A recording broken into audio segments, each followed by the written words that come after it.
channel Ngulik Horor.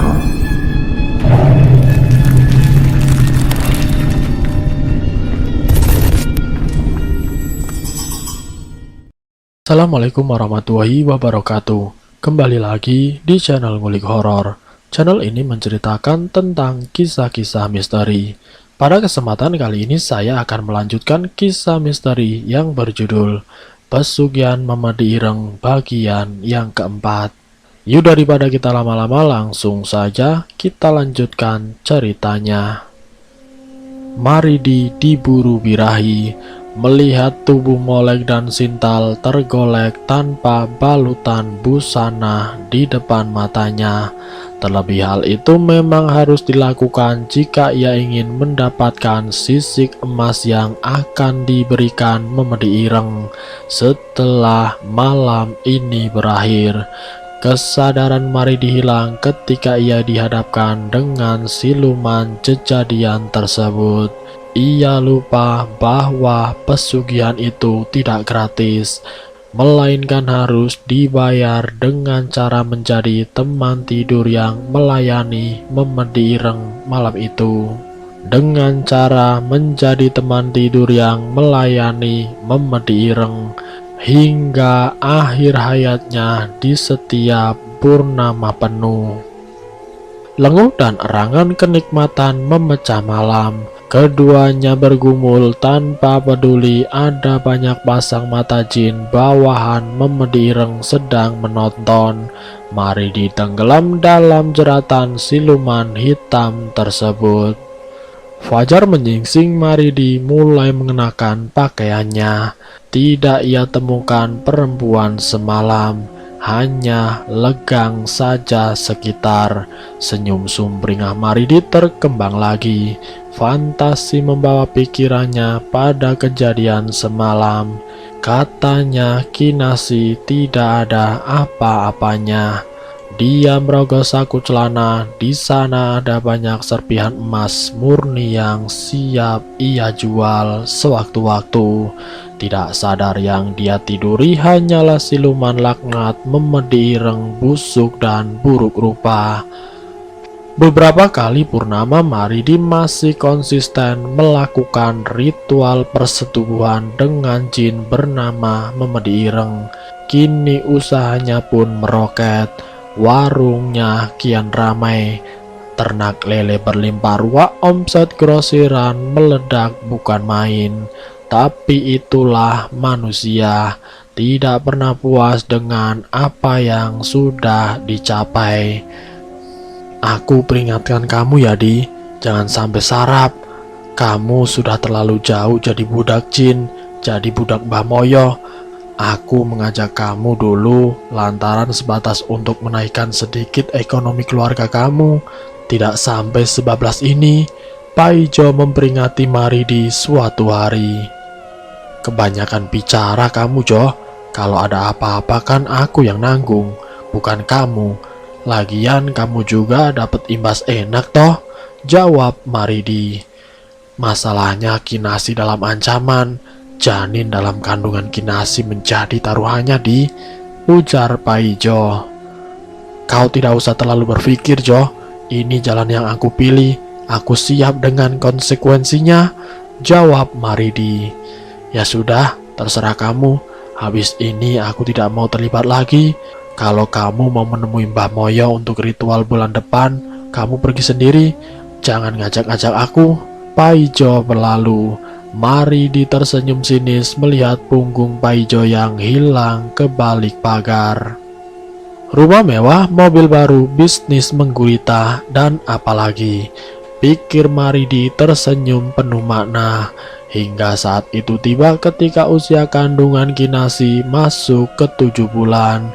Perutnya membesar sempurna, terlihat sehat dan sesekali terlihat gerakan samar di balik terusan yang dikenalkan Kinasi.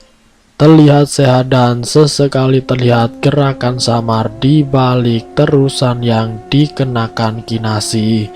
Maridi sangat siap jikalau memang kejadian beberapa bulan silam akan terulang kembali. Benar, ya. Ketika itu purnama penuh, saat Maridi sedang menindih tubuh jin yang menjelma menjadi wanita cantik. Di tengah heningnya hutan rimba di atas batu laya seperti biasa, erangan kenikmatan memecah senyapnya belantara. Sementara jerit histeris juga membahana dari dalam kamar Kinasi. Darah segar menyumbar dari organ intim Kinasi. Bidan yang datang sampai tidak bisa berkata-kata, bingung dengan pemandangan yang ada di depan matanya. Semua warga antusias sekaligus kaget dengan jerit kesakitan dari kediaman Kinasi. Orang-orang bertanya kemana Maridi. Paijo yang datang pun berinisiatif membawa Kinasi ke rumah sakit. Melihat pendarahan yang dia alami semakin hebat, tubuhnya gemetar dengan wajah pusat pasi. Pelus sebesar-besar biji jagung menyumbal keroyokan dari balik anak rambutnya. "Maridi, kamu sudah aku ingatkan," gerutu Paijo sambil menyetir mobilnya. Wajahnya pun agak cemas. "Apa maksud kamu?" cecar Saada ibu Kinasi. Enggak bu, Maridi sudah saya peringati, jangan keluar kota dulu. Kasihan Kinasi kalau ditinggal. Lah, dia malah tetap pergi. Katanya lebih penting urusan desa, menyangkut urusan orang banyak, kata Paijo. "Alah, saya mulai curiga dengan gelagat Maridi. Kalau setiap bulan rapat urusan desa selalu bertepatan dengan purnama," sindir Saada. Paijo memilih diam, dia tidak ingin keceplosan dan mengacaukan semuanya. Bisa-bisa dia yang dijadikan tumbal oleh Maridi. Singkatnya sampai di UGD, perawat langsung gerak cepat. Berkantung-kantung darah ditransfusi pada Kinasi. Kondisinya sangat memprihatinkan. "Loh, ibu Kinasi sedang hamil?" Dokter yang menangani tercengang setelah diberitahu oleh Saada. "Tapi tidak ada tanda-tanda kehamilan bu. Ini perutnya juga kempes, janin juga tidak ada," tambahnya. Semua orang terperanjat heran, begitu juga dengan bidan yang mendampingi Kinasi. "Demi Allah dokter, saya yang mendampingi kehamilan Kinasi selama ini. Sekarang seharusnya sudah 7 bulan. Makanya tadi ketika terjadi pendarahan, saya pikir Kinasi akan melahirkan," ujar perawat. "Loh," dokter tersebut masih diliputi keheranan. "Saya juga lihat perut Kinasi membesar dok." Paijo ikut bersuara. "Saya lihat sendiri, janinnya mulai bergerak." Saada menangis pilu. "Tapi lihat sendiri kan, tidak ada janinnya, tidak ada apa-apa." Dokter tersebut semakin bingung. "Tapi tunggu, ini ada pelebaran kantung rahim dan benar, ini seperti bekas kehamilan." Dokter menunjuk pada monitor yang menanyakan kondisi rahim Kinasi. Seketika semua orang bergidik ngeri. Masing-masing terbawa oleh ingatan kejadian beberapa bulan silam saat bayi Kinasi hilang secara misterius. "Saya pikir ibu Kinasi ada penyakit apa yang membuat terjadinya pendarahan. Sekarang kita usahakan dulu agar kondisinya pulih kembali. Beliau kehilangan banyak darah dari tadi. Oh ya, suami ibu Kinasi yang mana ya?" Selidik dokter mengedarkan pandangan. Semua orang terdiam dan saling menatap. "Anu dok," Paijo membuka suara. "Suaminya Kinasi sedang ada rapat ke kota. Beliau adalah kades desa kami." "Oh, kira-kira kapan kembalinya?" Semua yang ada di sana hanya menggelengkan kepalanya. Kinasi kehilangan kesadaran setelah menahan rasa sakit yang luar biasa. Ditambah lagi dengan kehilangan banyak darah saat perjalanan menuju rumah sakit. "Sampean semakin beringas," ucap Mbah Moyo tepat saat fajar mulai naik. Maridi tersipu dibuatnya. Kalau secantik itu setiap hari saya juga sanggup, Mbah, jawabnya dengan wajah memerah. Tapi semua yang sampean terima adalah imbalan setimpal dari Ratu Memedi Ireng. Terserah sampean mau melakoni bisnis apa atau ingin mengejar jabatan yang bagaimana, tidak akan ada hambatan, Mbah Boyo meyakinkan sembari mengisap cerutu di tangannya. Fantasi cabul itu berseliweran dalam kepala Maridi. Betapa semalam sangat puas bersenggama dengan wanita cantik jelmaan Memedi Ireng. Selalu saja lupa bahwa yang dia tiduri tidak lain adalah setan busuk berbentuk buruk. Senyum penuh birahi masih menghiasi wajah Maridi. Dia begitu terlena menikmati tubuh molek jadi-jadian semalam suntuk. Seumur hidup sampean telah terikat kontrak dengannya, desis Mbah Moyo. Tidak masalah, Mbah, jawab Maridi. Sampai sampean tutup usia, tegasnya dalam tanya. Iya, Mbah, iya. Andai anak keturunan sampean diminta semua oleh Memedi Ireng sebagai persembahan, bagaimana? Tanya Mbah Moyo. Maksudnya, Mbah, bukannya tidak ada tumbal? Maridi menautkan alis bingung. Persembahan dan tumbal itu tidak sama, Maridi, jawab Mbah Moyo. Kalau begitu, kecil kemungkinan saya bisa punya anak dari Kinasi toh, Mbah? Tanya Maridi kebingungan. Mbah Moyo mengangguk tanpa menoleh kepada Maridi. Bagaimana kalau anak-anakku dari pernikahan yang sebelumnya? Selidik Maridi cemas. Ya terserah dengan Memedi Irengnya, jawab Mbah Moyo. Lah berarti ada kemungkinan diambil juga, Mbah? Tanya Maridi. Ya saya tidak tahu, elak lelaki tua itu. Maridi susah payah mencerna omongan dari Mbah Moyo. Suara uwir-uwir mulai memekak. Tandanya matahari mulai menanjak naik. Sebaiknya sampean pulang segera. Nanti ada yang lihat kalau dari sini, bahaya. Mbah Moyo mengalihkan pembicaraan. Apa Kinasi dalam ancaman juga? Masih menuntut penjelasan Maridi kuku. Maridi, sampean yang ingin bekerja sama dan ingin kaya raya dalam waktu cepat kan? Kalau siap dengan apapun resiko yang ada di depan. Kalau saya hanya sebagai perantara semata. Tentunya sebelum sampean melangkah jauh, sudah siap dengan apapun resiko yang ada di depan. Sentak Mbah Moyo mendelik. Jangan Kinasi, jangan anak-anak saya, Mbah. Kalau mau tumbal, saya saja tumbalnya, ujar Maridi gentar. Loh, kok malah marah sama saya? Sampean tanya sendiri sama Memedi Ireng, apa maunya? Membawa kekesalan, Maridi menuju mobil yang akan membawanya pulang. Masih dilingkupi amarah, dia ngebut untuk segera sampai keluar dari hutan jati tersebut. Tepat saat mobil Maridi sudah masuk jalan raya, panggilan dari Pak Ijo masuk. Kenapa, Jo? Tuturnya cepat. Buruan ke rumah sakit Cinta Kasih, istri kamu pendarahan hebat. Pak Ijo terdengar gusar. Ponsel terlempar ke jok sebelah. Maridi memacu kendaraan kecepatan maksimal. Mana Kinasi, Jo? Tanya Maridi. Kamu dari mana, Di? Dari semalam suntuk HP tidak nyala. Itu istri kamu sekarat, hampir meregang nyawa, bentak Pak Ijo geram. Mana Kinasi, Jo? Maridi balik membentak Pak Ijo saking paniknya. Ayo ikut. Pak Ijo tidak kalah gentar tapi mengalah juga, memberi tuntunan arah menuju ruangan Kinasi.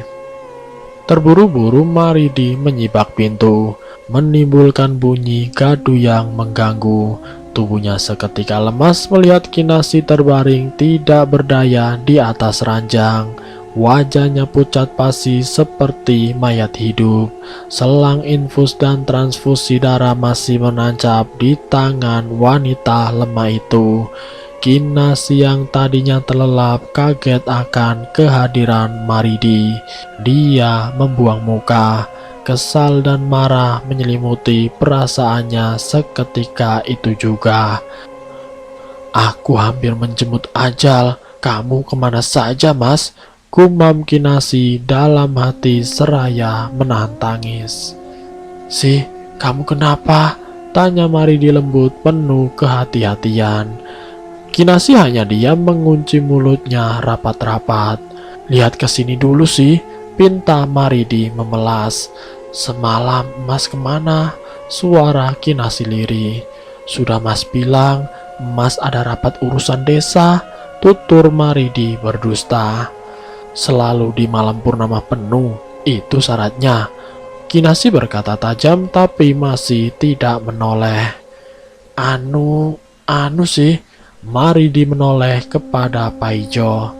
"Mampus kamu," Paijo komat kami tanpa suara, matanya melotot puas.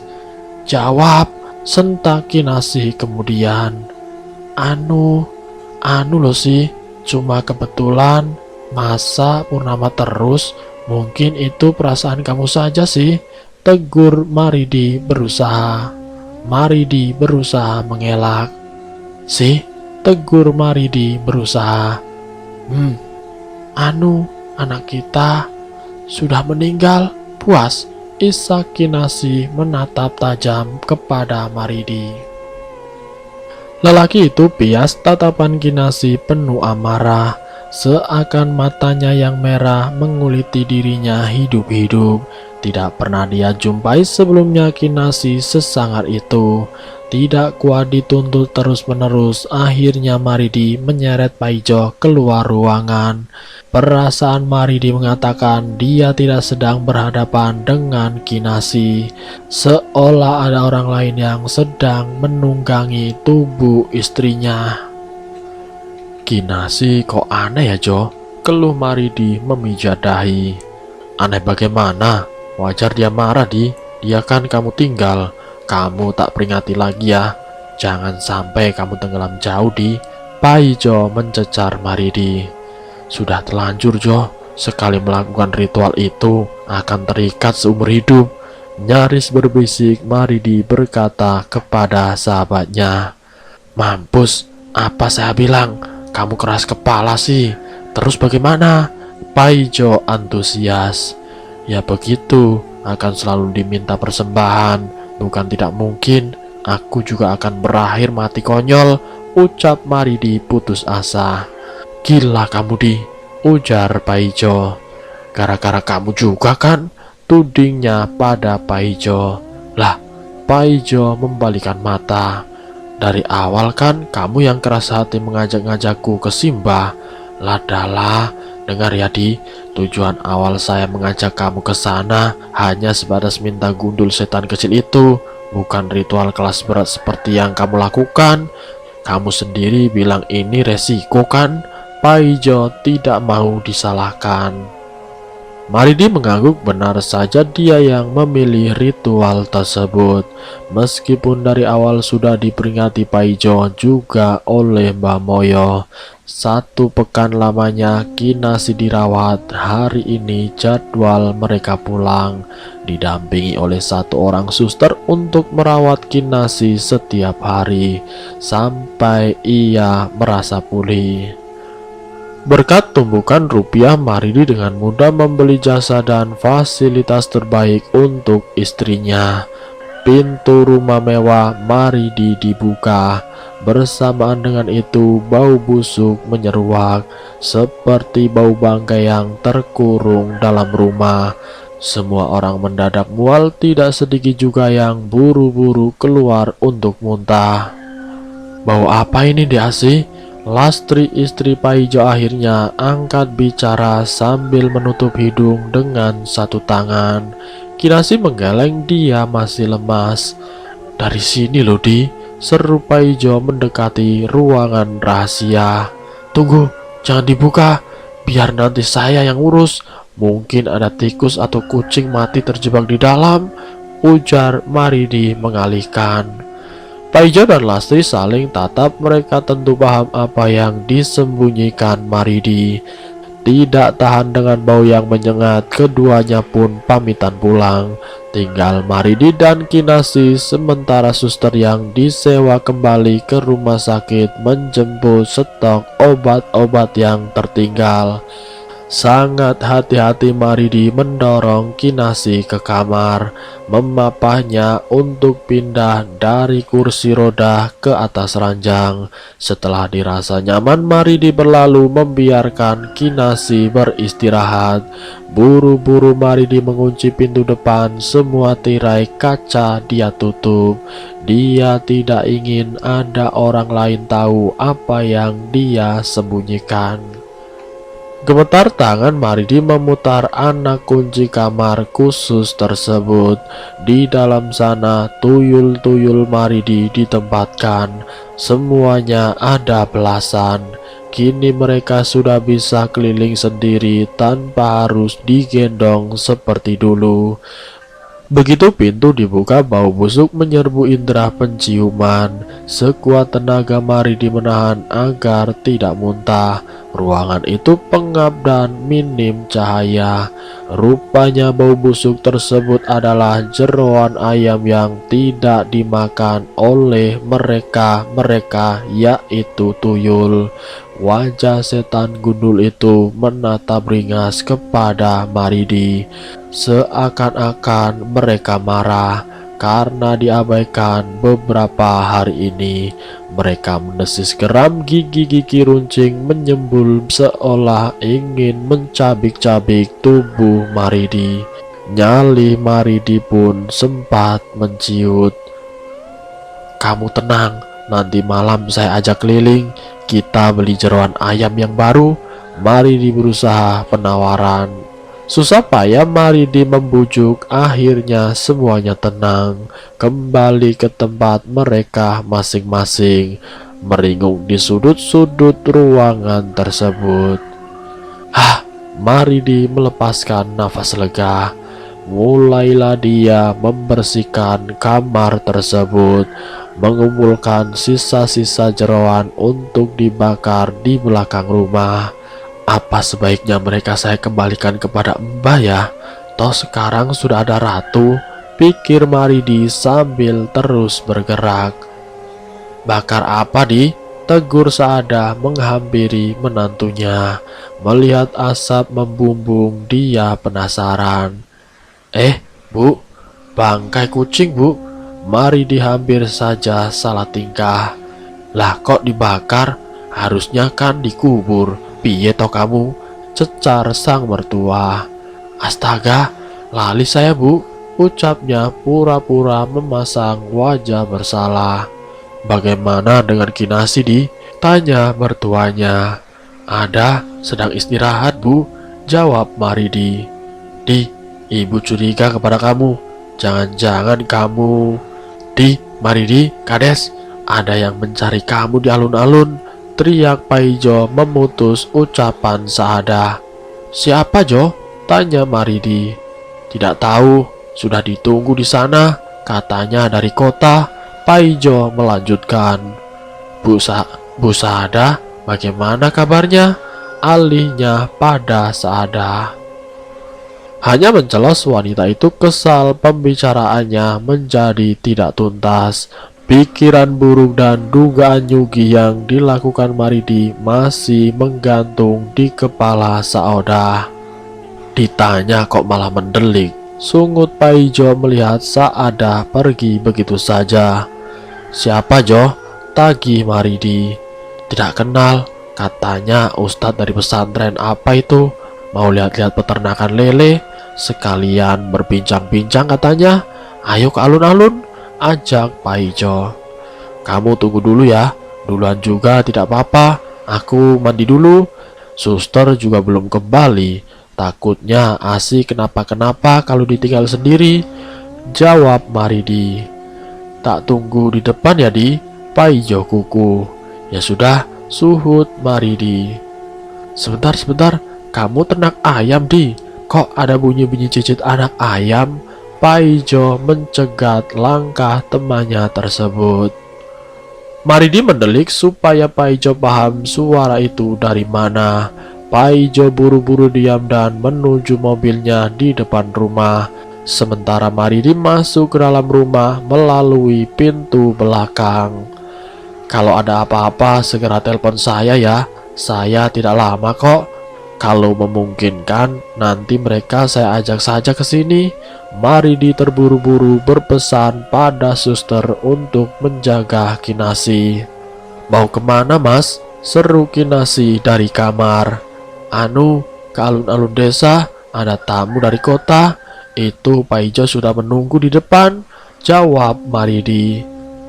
Kesal, perasaan Kinasi masih diselimuti jengkel berlebihan. Baginya Maridi seolah tidak peduli dan terlalu santai atas musibah yang baru saja menimpa.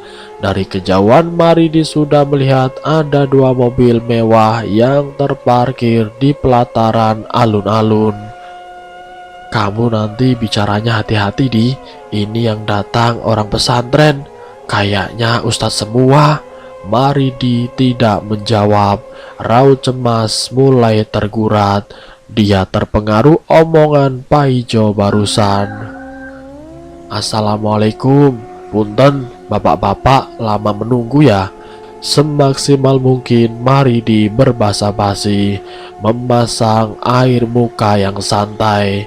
Yang disalami segera berdiri. Mereka berjumlah 6 orang. Semuanya bergamis khas orang yang agamis. Beberapa waktu di pertemuan awal cukup dengan ramah tamah pada umumnya. "Begini Pak Maridi, kedatangan kami hendak melihat kolam peternakan lele panjenengan. Mana tahu bisa kami realisasikan juga di pondok pesantren. Hitung-hitung untuk mengisi hari libur santri," ujar salah satu ustadz yang paling tua to the point.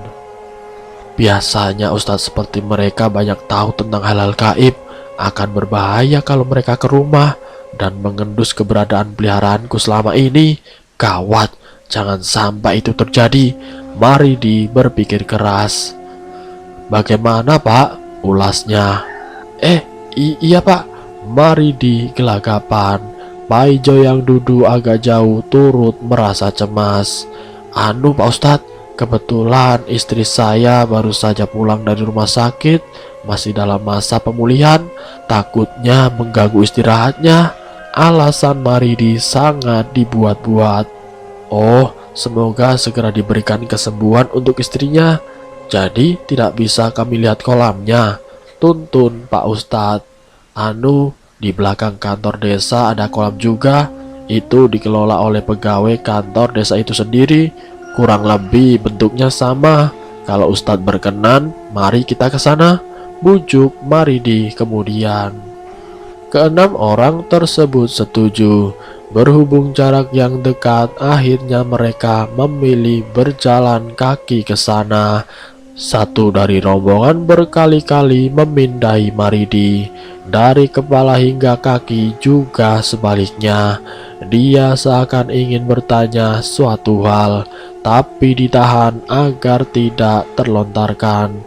Maridi menyadari benar gelagat tersebut. Dia sangat risih diperhatikan seperti itu. Perasaan yang sama ingin bertanya, tapi takut menjadi bumerang bagi dirinya sendiri. "Nah, ini kolamnya pak," tunjuk Maridi pada kolam berukuran 2x4 tersebut. "Kedalaman kolam ini kurang lebih 2-2,5 meter pak," imbuhnya. "Tergantung kemauan sih. Setelah galian kolam jadi, tinggal ditutup terpal yang tebal. Kalau bisa yang kualitas premium, biar awet. Semua sisi harus tertutup sempurna agar tidak merembes, bisa kering perlahan-lahan airnya." Maridi melanjutkan sambil mencari tempat teduh untuk berdiri. Dia terus berbicara, memberi penjelasan. "Sebelum diisi dengan air, pastikan terpal sudah bersih. Barulah diisi dengan air sekitar 30-40 cm. Diamkan air dalam terpal selama 7-10 hari untuk pembentukan lumut dan fitoplankton. Setelah itu tambahkan air. hingga mencapai ketinggian kurang lebih 80-90 cm. Setelah air siap, tambahkan beberapa irisan daun pepaya dan singkong untuk mengurangi bau air kolam. Maridi melanjutkan penjelasan. Masya Allah, ternyata harus didiamkan dulu airnya, sahut seorang ustadz dari sisi kanan Maridi. Pemilihan bibit ikan lele juga tidak boleh asal. Pilih bibit lele unggul yang sehat dan lebih besar. Bibit lele yang unggul biasanya gerakannya lebih agresif dan gesit saat diberikan makan, dan warnanya sedikit terang. Sebelum mulai menebar bibit, kita harus memisahkan ikan lele ukuran besar dan kecil.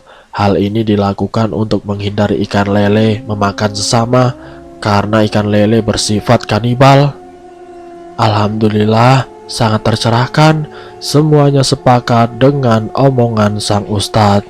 Jadi kami tidak boleh ke rumah ya mas, sekalian besuk istri panjenengan. Akhirnya ustadz muda tersebut angkat bicara. Seketika Maridi gugup melirik sebentar pada Pak Ijo. Sementara ustadz yang bertanya menunggu reaksi Maridi dengan penuh harap. Matanya mengisyaratkan hal aneh yang tidak mampu Maridi tafsirkan. Lain kali tidak apa-apa ustadz. Sejujurnya saya tidak enak hati. Tidak saya suguhi minum, tidak saya ajak ke rumah juga. Tapi apa boleh buat, kondisinya sedang seperti itu, ucap Maridi dibuat memelas. Ya sudah, tidak apa-apa. Yang penting kita dapat ilmu soal ternak lele. Tujuan datang ke sini kan memang untuk membicarakan itu, bukan untuk membesuk istri Pak Maridi. Ustadz yang berdiri dekat Pak Ijo turut berkomentar. Selesai dari kolam, semuanya pamit.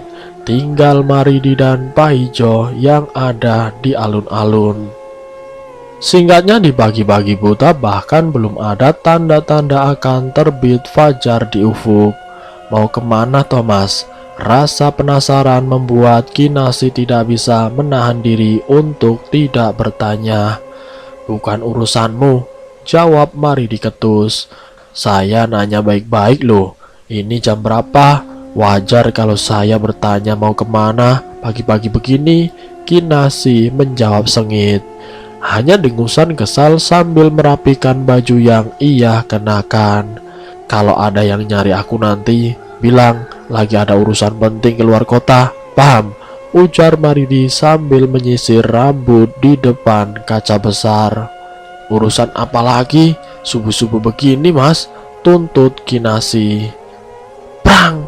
Botol minyak rambut dalam genggaman Maridi terlempar ke dinding. Dia gusar sekali diinterogasi begitu. Kinasi mendelik andai dia sudah pulih dan bisa berdiri. Ingin rasanya menendang Maridi saat itu juga. Oh ya, jangan sekali-kali kamu berani buka kamar sebelah. Nyari mati itu namanya kalau lancang, ancam Maridi sebelum berlalu. Memangnya ada apa di dalam kamar itu mas, sampai tidak boleh satupun masuk ke sana? Harta karun, berangkas uang, atau apa? Sepertinya takut sekali kalau ada yang mendekat ke sana. Kinasi membatin dan bersambung. Apakah di sini Kinasi akan masuk ke kamar yang dilarang oleh Maridi? Nanti saya akan lanjutkan ke bagian yang berikutnya. Jadi untuk kalian jangan kemana-mana, tetap stay di channel ini. Wassalamualaikum warahmatullahi wabarakatuh.